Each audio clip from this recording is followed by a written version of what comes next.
Hi guys, my name is Hiei. I am a Terran player for O Gaming Academy, and I wanted to do a quick video that I hope that you guys will find helpful, talking about TvZ. And when I think about TvZ, I think about three major concepts that I don't think a lot of lower level Terran players really consider, and I wanted to share those three kinds of concepts that I kind of consider, and hopefully you guys will get some use out of it. So the first concept that I think about is we want to keep Zerg as far away from 4 bases as we can. And there's a difference between saying we want to keep Zerg off 4 base and we want to keep Zerg as far away from 4 base as we can. And I'll explain that a little bit more detail further along in the video. And the reason why we do that, keeping Zerg off 4 base, is going to lead into our second concept. And the second concept is we want to keep Zerg from getting their hive tech. And there's two reasons why we do this. The first is because no hive tech, no ultras, and then they're stuck on Ling Bling Muta. And if they're stuck on Ling Bling Muta, and we're 3/3 maxed out with Marine Marauder, Mine, Medevac, that big, the big scary army that every Terran player and their mother likes to build. If we fight that big army versus their Ling Bling Muta army with mines, they're just gonna get wiped off. They're just gonna get wiped off the floor, and so we want to keep them forced to build that bad army as long as we can. And the second reason why we do that is because if they have no hive, they have no 3/3. And the only real way that you can lose to Ling Bling Muta is if they have 3/3, and the third concept, if we fight them on creep. If you fight Ling Bling Muta on creep, it automatically puts us at a disadvantage. The Lings can get easier surrounds, they can get to you faster, and it's obviously much more difficult to split on creep than off creep against Banelings. So those are our three concepts: keeping Zerg off of 4 base, keeping Zerg off of hive, and keeping Zerg creep to a minimum. I've almost forgot the third one. So we'll start the replay now.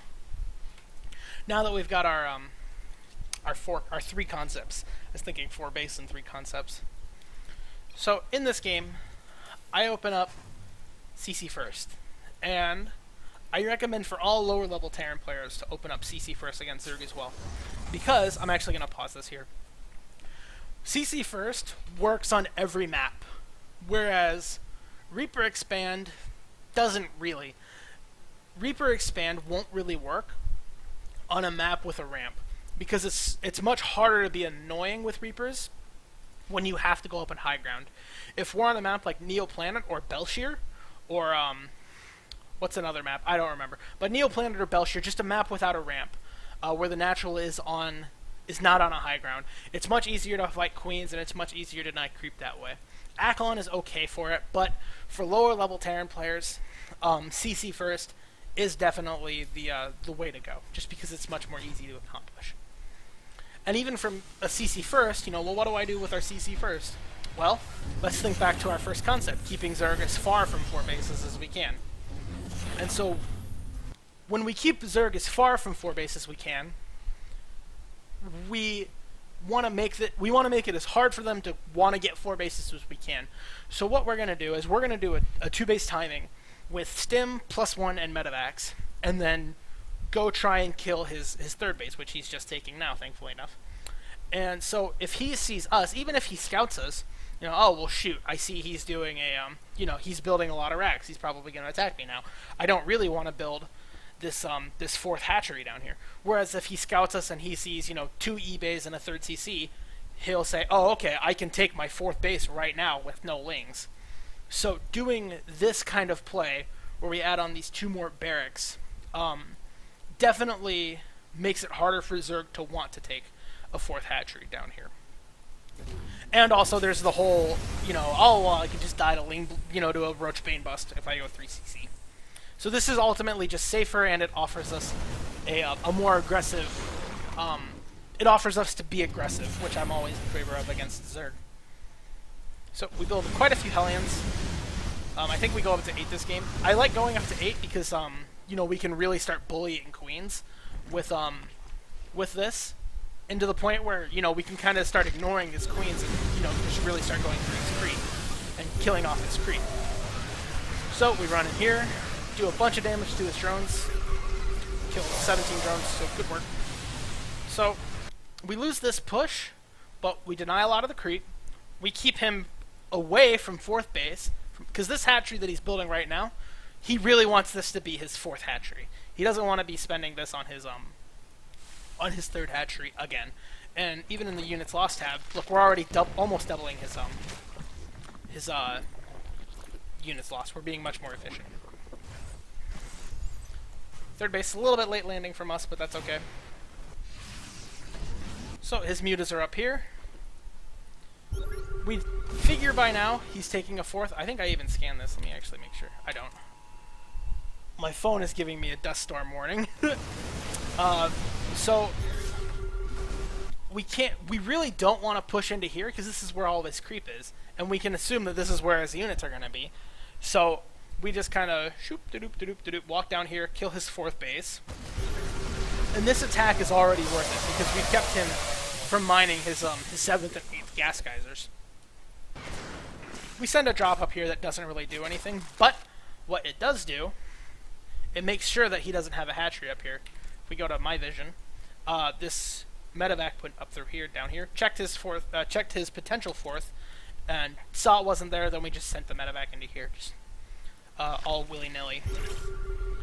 But we just macro back up, get another really big army, send it down here, and kill this hatchery again. It's just the big thing, keeping him off of this 4th base.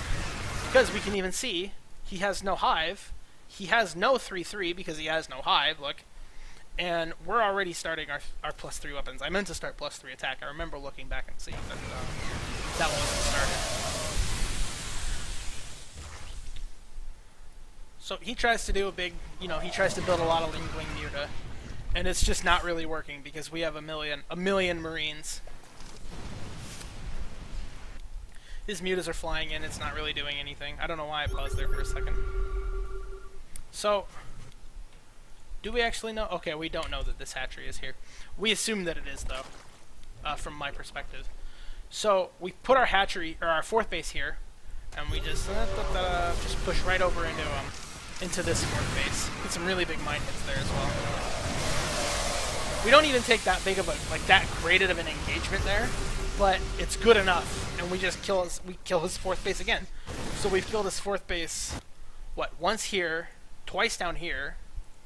So the themes are sticking there. That first big theme, keeping him off of 4 bases.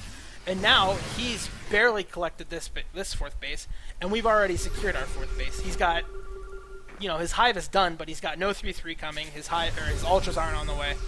And then we just do our big death push with all of our big scary army, and he's down by 70 supply because he hasn't been able to keep 4 bases up all game. He has a million infestors here, and he hits a lot of really good fungals, but no ultras. Good luck trying to kill maxed out 3-3 bio. So hopefully you guys found this useful. The tips that you guys can apply those to your guys' ladder games and hopefully have some success. So yeah, hopefully I'll do a couple more of these in the near future. Let me know what you guys want to see and any sort of feedback, and I'll definitely take all that feedback to heart and try and do a better job than best job that I can for you guys. So thank you all for watching, and I hope you enjoyed it, and I hope you found it useful.